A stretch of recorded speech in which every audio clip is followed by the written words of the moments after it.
Et à partir de là, eh bien, c'est de marcher sur ce chemin avec l'aide du Saint-Esprit. Nous ne sommes pas tout seuls. Nous avons le Saint-Esprit et ce n'est pas quelqu'un que nous emmenons quand nous en avons envie dans notre sac à main.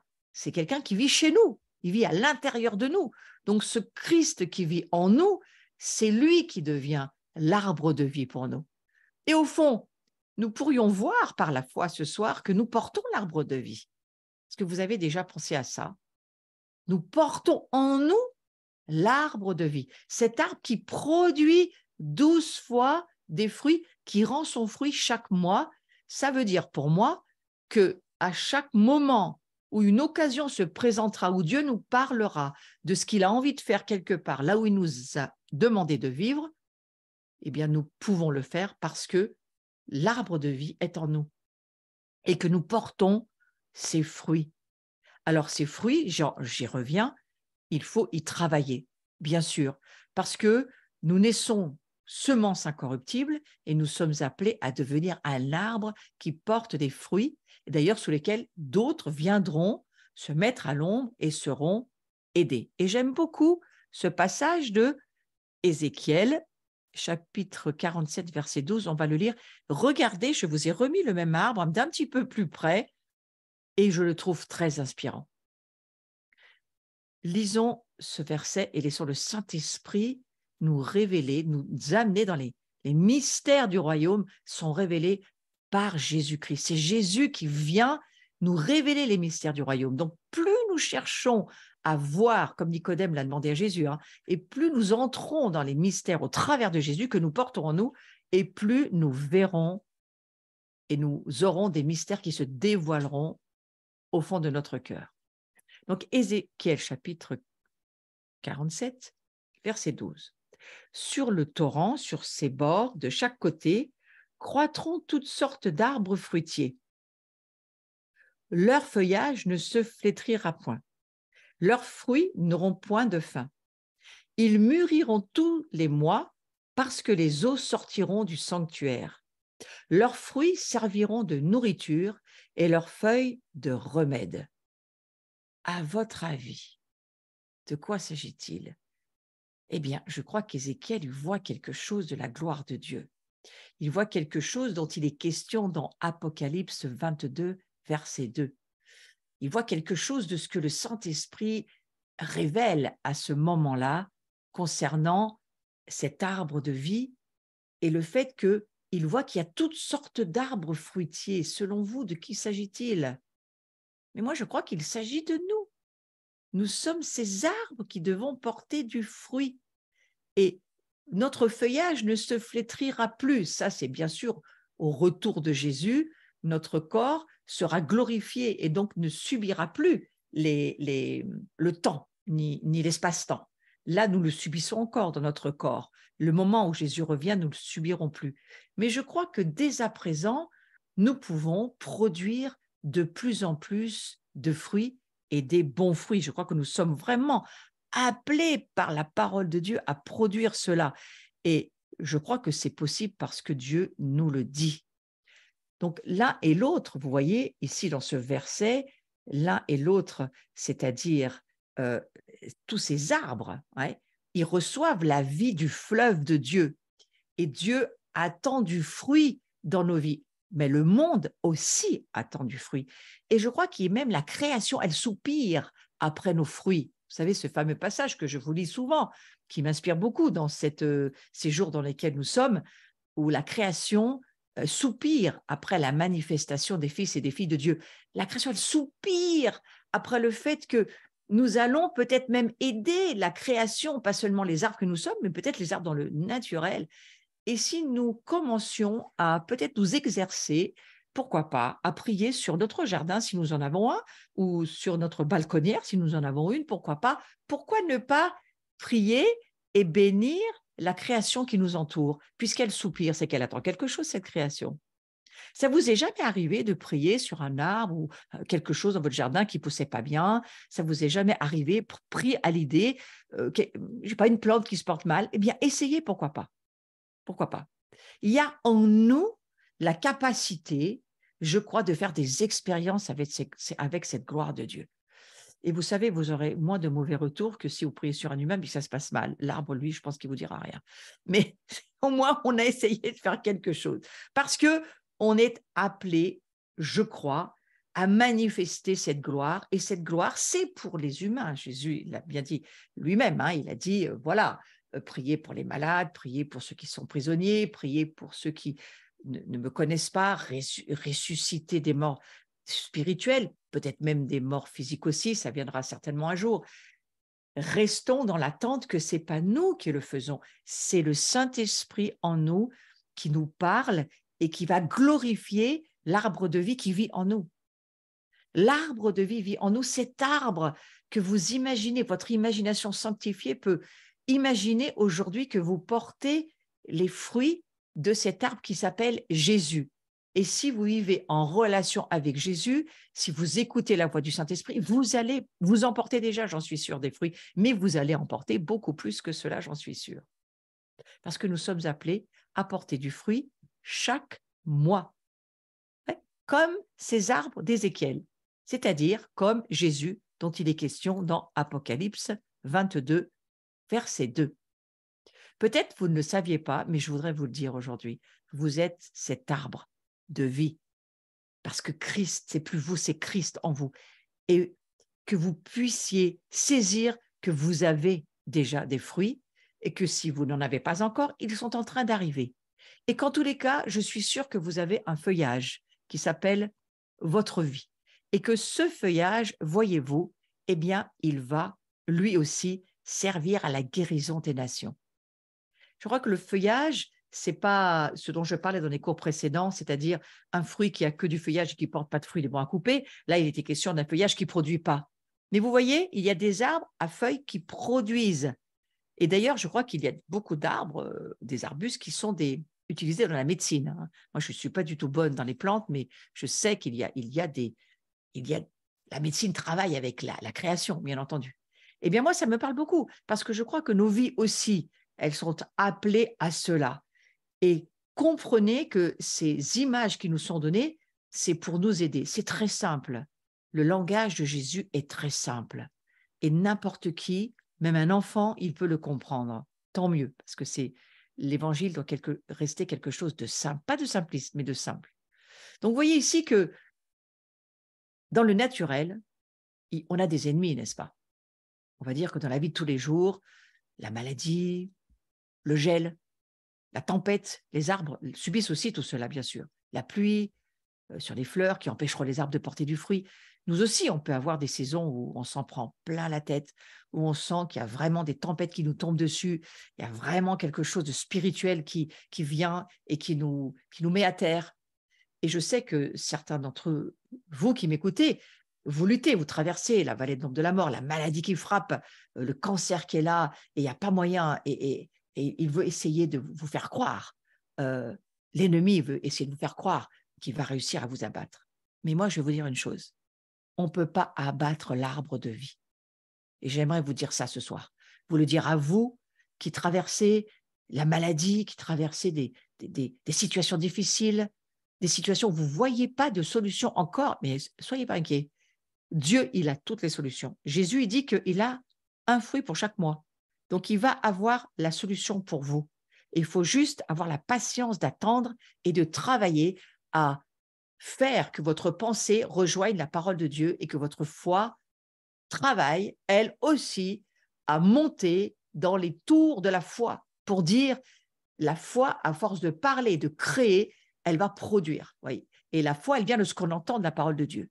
Donc, si vous croyez ce soir que vous portez cet arbre de vie qui produit du fruit pour chaque mois, qui a un feuillage qui guérit, et que vous êtes cet arbre, et que vous êtes en développement, vous êtes en téléchargement, il y a des tas de choses qui sont en train de se transformer en vous, eh bien, il va falloir commencer à déclarer que le fruit dont vous avez besoin, il est en train de se développer en vous, et quand il sera développé, et qu'il retombera à terre, il portera des semences, et il aidera les autres. Mais il faut commencer aussi par soi bien souvent. Eh bien, c'est la même chose dans le monde spirituel. Le diable, il va essayer de nous empêcher de porter du fruit. Et qu'est-ce qu'il va faire? Il va nous décourager. Ça, c'est le premier truc, il est très bon là-dedans, le découragement. Surtout que Si on vit au travers de ce qu'on voit, de la vision naturelle, alors là, on n'a pas besoin de très longtemps pour être découragé. Souvenez-vous, on ne vit pas au travers de ce que nos yeux naturels voient. On vit au travers de ce que nos yeux spirituels voient. Et la foi, elle voit, la foi, elle parle, la foi, elle est vivante. Et vous voyez, la foi, elle comprend et elle voit que nous portons et que nous sommes cet arbre de vie qui est Jésus et que nous le sommes parce que nous sommes qui il est. Ouais, donc ça, c'est important de voir ce soir. Il travaille aussi par le doute. Oui, mais est-ce que Dieu il a vraiment dit ça? Eh bien, écoutez, c'est écrit, on n'a pas besoin de douter. Alors, on lit et on lit et on lit et on médite et on projette nos pensées jusqu'à ce que la parole de Dieu tranche entre l'âme et l'esprit et que l'esprit prenne le dessus de ce que votre âme voudrait bien vous raconter si elle n'est pas soumise à Dieu. Et ça va vous aider. Le doute doit quitter notre vie. Et vous savez, qui nous rend libres du doute? Qui nous affranchit du découragement? Qui détruit la maladie en nous? La peur. Qui détruit tous ses ennemis? La connaissance de la vérité. L'expérience de la connaissance de la vérité. Et la vérité, c'est la parole de Dieu. Et la parole de Dieu vient de nous dire dans Apocalypse 22:2 qu'il y a un arbre de vie. Et nous sommes aussi, nous faisons partie de ces arbres fruitiers dont il est question dans Apocalypse 22, et nous commençons à prendre, à produire du fruit 12 fois, moi j'ai envie de dire, qui rend son fruit pour chaque mois, chaque fois qu'on va avoir un besoin, on va avoir un don spirituel qui nous sera offert gratuitement, mais on va aussi avoir les fruits qu'on va pouvoir proposer à ceux qui sont autour de nous et dont les feuilles de notre arbre vont servir à la guérison. Et je crois que c'est pour nous ce passage d'Ézéchiel 47:12, des fruits qui n'auront pas de fin. Voyez, ces fruits-là, les fruits de l'esprit, ce fruit de l'esprit, il ne pourrait pas puisqu'il est éternel. Pensez à ça. Il ne pourrait pas. Il est éternel. Simplement, il se reproduit, il se multiplie et il produit des semences. C'est un cycle surnaturel de Dieu. Donc, souvenons-nous que dans le naturel, il y a des ennemis, mais que dans le spirituel aussi, il n'y a pas seulement le gel, la tempête ou la pluie, hein, mais dans le spirituel, il y a le doute, il y a la maladie, il y a le découragement, la peur, toutes les armes, l'amertume, quand ça ne fonctionne pas, qu'on perd patience, que rien ne change. Tout cela, frères et sœurs, ne sont que des occasions de Dieu pour nous montrer, bah tu vois là, il faut que tu mûrisses. Ah bah là, tu vois, il va falloir que le fruit de l'esprit, la saveur qui s'appelle la patience se développe. C'est juste pour que nous prenions conscience que nous avons besoin de nous développer, mais en aucun cas de nous condamner ou de nous accuser. La voix de l'accusation, la voix de la condamnation, c'est le diable. Et le diable, on doit le faire taire. Donc, c'est à nous de dire au diable, diable, tais-toi. J'ai bien aimé cette semaine, il y a une sœur de la famille qui fait partie de ma communauté, mais qui n'habite pas très près, elle est loin. Et donc, elle a envoyé un cadeau à une personne de notre famille pour son anniversaire. Et quand cette personne a ouvert le cadeau, c'était une énorme tapette à mouches en cuir. C'est pas comme aujourd'hui en plastique, hein, mais une énorme tapette à mouches en cuir et immense, hein, vraiment très grande. Et la parole, c'était de lui dire, il va falloir que tu l'utilises. Et moi, je me suis dit, mais comme c'est vrai. Alors, vous allez vous souvenir cette semaine que Dieu vous a offert une tapette à mouches en cuir et grande et flexible, et que lorsque les mouches vous tournent autour, vous les aplatissez contre le mur. Parce que si vous ne le faites pas, ils vous tourneront autour, hein, tous ces ennemis, ces mouches, elles vous tourneront autour et sans arrêt, parce que ce n'est pas Jésus qui va les arrêter, c'est votre foi. Votre foi doit être active et votre foi doit être capable de dire ça oui, ça non, ça j'accepte pas. Comment ça s'appelle, ce dont je vous parle? Ça s'appelle le combat des pensées. Et nous avons l'autorité que Jésus nous a donnée pour accepter les fruits, le fruit, les saveurs du fruit de l'esprit, mais de surtout pas accepter les mauvais fruits et surtout pas d'en manger. Et donc, toutes ces mouches qui sont là et qui veulent nous décourager, qui veulent essayer de nous empêcher de porter du fruit, tout ce qui nous assaille, aplatissez-les avec votre tapette à mouches. Et s'il le faut, achetez-vous-en une. Hein. Pas les petites en plastique qui servent à rien, mais la grosse, là, vous savez, celle-ci, on n'est pas prêt de vous la faire casser, celle-ci. Et je crois que dans le naturel, l'ancienne nature de l'ancien arbre qui n'existe plus, il essaye de ressurgir. Le diable essaye toujours de vous dire « Oui, mais tu sais, c'est ta nature mauvaise. » Non, il faut dire au diable « Cet arbre-là, mais il n'existe plus. C'est la croix. Ce vieil arbre, c'est la croix, c'est le bois sur lequel Jésus est mort. Moi, je n'ai rien à voir avec cet arbre-là. Nous avons à voir uniquement avec l'arbre de vie.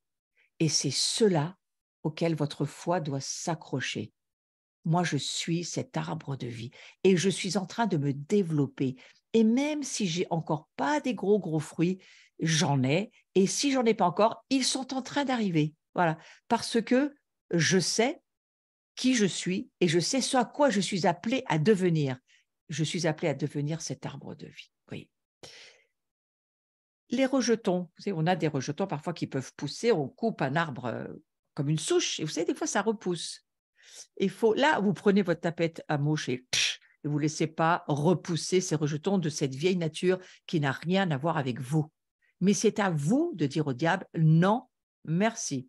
Non, ça n'existe plus. Non, je ne suis pas ce que tu dis. Non, je n'accepte pas ce que tu me racontes. Il faut absolument que vous fermiez la radio. Voyez, et que Radio Nostalgie ou Radio Passé ou Radio, je me rappelle, voilà, il faut la fermer cette radio-là parce qu'aujourd'hui, nous, on ouvre Radio Espérance. Vous voyez, je sais qu'elle existe en plus, cette radio. Radio, on a de l'avenir. Radio, Dieu a quelque chose à m'apprendre ce soir. Ouais, mais pas Radio Mensonge, parce que ça, c'est insupportable. Nous ne sommes pas ignorants des desseins du diable. Donc, il faut absolument, pour porter de bons fruits, combattre le fait que le diable veut vous faire croire que vous portez des mauvais fruits. C'est faux. Vous ne portez pas de mauvais fruits. Vous n'êtes plus un arbre à mauvais fruits. C'est juste que il peut y avoir encore en nous des choses qui ne sont pas encore alignées, qui ne sont pas encore positionnées, qui ne sont pas encore assez développées. On va le voir dans les cours suivants. Mais attention, l'ancienne nature de l'arbre mort qui s'appelle la croix n'existe plus. Et il faut arriver à dire au diable, cette vieille nature-là, c'est la croix. Adresse-toi à Jésus parce que c'est lui qui a dit ce qu'il en pensait. Il est venu pour détruire cette vieille nature de péché, de pécheur, la puissance du péché, les malédictions. Il s'est fait devenir péché. Il a offert son corps, son âme, son esprit pour que nous puissions naître de nouveau de l'Esprit de Dieu. Il a offert et il a donné son esprit à son Père. Il a dit, Père, je te remets mon esprit entre tes mains.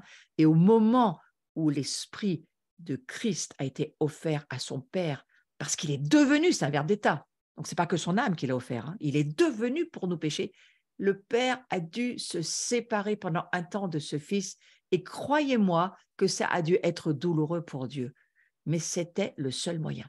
Vous imaginez la foi de Jésus qui devient nature de péché, la foi de Jésus qui prend tous les mauvais fruits, qui prend tout ce qui était immonde, abominable, démoniaque, il le prend, il le devient, il descend aux enfers. Et je crois qu'il se retrouve en enfer, bien sûr. Et là, il va falloir attendre ces fameux 3 jours où personne ne sait vraiment ce qui s'est passé, mais la Bible nous dit quand même quelque chose de très important. Elle dit qu'il a rendu la captivité captive. Selon moi, ça veut dire qu'il est allé chercher tous ceux qui n'étaient pas nés de l'Esprit né à nouveau, tous ceux qui ne connaissaient pas Christ. Il est allé les chercher et il est allé, au moment de la résurrection, leur offrir le salut. Qu'est-ce qu'il a fait à ce moment-là, Jésus? Je crois qu'il a vidé une grande partie de l'enfer. Et il a ramené avec lui tous les esprits qui ont accepté qui il était vraiment en termes de ressuscité, premier-né d'entre les morts. Comprenez? Et à partir de là, il est remonté au ciel avec son sang pour amener à son Père dans le sanctuaire céleste. Il a fallu aussi sanctifier ce sanctuaire-là par son sang. Lisez le livre des Hébreux, c'est écrit dedans. Je trouve très intéressant de penser à cela parce que il faut pouvoir faire taire le diable. Et il faut combattre cette idée que le diable veut toujours vous faire croire que vous avez deux natures et que vous serez toujours des pécheurs et que de toute façon, comme vous n'avez pas assez prié, comme vous n'avez pas assez lu la Bible, comme vous n'avez pas assez été gentil, comme vous n'avez pas été, il vous montrera toujours tout ce qui ne va pas et vous dire, tu vois, tu ne l'es pas. Et il vous faut lui répondre quelque chose. Il vous faut lui répondre, je sais qui je suis en Christ. Et je sais que je suis en progression. Je sais que je suis en transformation et que je suis déjà bien mieux qu'hier et que je serai encore mieux demain. Il faut répondre quelque chose au diable de façon à ce que il se taise et que vous n'entendiez plus tout ce qu'il vous raconte. Il faut, je crois, détruire ces petits rejetons qui voudraient repousser de la vieille souche, hein, que nous ne sommes plus du reste, mais que le diable voudrait nous faire croire. Parce que dans le spirituel, c'est la même chose. Hein, notre vieille nature, avec ses fruits de la chair, qui va essayer de reprendre la vie, d'étouffer les bons fruits, il ne faut pas laisser faire. C'est à nous de dire la vérité. C'est la vérité qui rend libre. Et en prononçant la vérité sur votre vie, vous vous libérez vous-même. Vous vous affranchissez. C'est la connaissance de la vérité qui rend libre. Ce n'est pas le fait de chasser des démons. C'est bien souvent, lorsque vous déclarez la vérité, les démons fuient parce qu'ils ne la supportent pas, la vérité. C'est en cela que la parole de Dieu est extrêmement puissante. Lorsque vous déclarez sur votre vie la parole de Dieu, les démons fuient. Les mouches, tout à coup, elles disparaissent. Elles ne peuvent plus vous tourner autour parce que c'est elles qui tombent et qui prennent la maladie. Ce n'est pas vous. Hein. Et donc, quelque part, il faut vraiment combattre, lutter. Et Paul va le dire. C'est un combat, c'est une lutte que de garder la foi. Il a toujours dit, Paul, je combats le bon combat de la foi. Donc, faites ce combat de la foi pour que votre foi grandisse et que la gloire de Dieu puisse prendre de la hauteur, de la largeur, de l'épaisseur, parce que c'est le but. C'est ce que Dieu veut, que la gloire se développe dans notre vie.